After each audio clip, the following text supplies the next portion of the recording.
તાપી જિલ્લાના બાજીપુરા પાસે ગંભીર માર્ગ અકસ્માત સર્જાયો હતો, જેમાં મજૂરો ઉતારીને જઈ રહેલ પિકઅપમાં પાછળથી ગફલતભરી રીતે ગાડી હંકારી અકસ્માત સર્જનાર ઇકો ચાલકને કટરથી ગાડીના પત્ર કાપી બહાર કાઢી સારવાર માટે 108 મારફતે મોકલાયો હતો।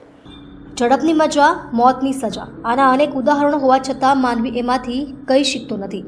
કોણ જાણે આ જિંદગીને છોડી દેવાની એટલી તો શું ઉતાવળ હોય છે કે વ્યક્તિ થોડી ધીરજ નથી રાખતો અને અકસ્માતો પર અકસ્માતો કરતો રહે છે। તાપી જિલ્લાના બાજીપુરા નજીક સર્જાયેલા ગંભીર માર્ગ અકસ્માતમાં પિકઅપ ગાડી સાથે પાછળથી જઈ અથડાયેલ ઇકો ગાડીના ચાલકને ગાડીના પતરા કટરથી કાપી બહાર કાઢવો પડ્યો હતો। મળતી માહિતી મુજબ વ્યારાના ફર્ટિલાઇઝર ધંધા સાથે સંકળાયેલ વ્યક્તિએ બારડોલી તરફ જતા પૂરઝડપે ગાડી હંકારી મજૂર ઉતારીને આગળ જઈ રહેલ પિકઅપ ગાડીમાં ગાડી ઠોકી માર્ગ અકસ્માત સર્જ્યો હતો। સદનસીબે આ માર્ગ અકસ્માતમાં કોઈ જાનહાનિ ન થતાં લોકોએ રાહતનો શ્વાસ લીધો હતો, પરંતુ આ અકસ્માતમાં ગંભીર રીતે ઘાયલ થયેલ ઇકો ચાલકને 108 મારફતે સારવાર માટે હોસ્પિટલ ખાતે ખસેડવામાં આવ્યો હતો।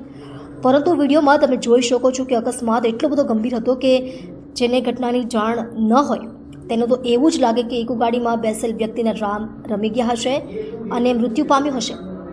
પરંતુ કહેવાય છે ને કે રામ રાખે એને કોણ ચાખે, જેને ભગવાન બચાવે છે એને કોઈ મારી નથી શકતું।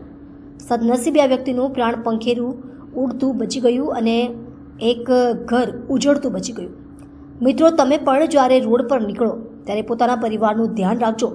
ગાડી લિમિટેડ સ્પીડમાં ચલાવો તેવી ચેનલની વિનંતી। ડૉક્ટર બિંદેશ્વરી શાહ, તાપી।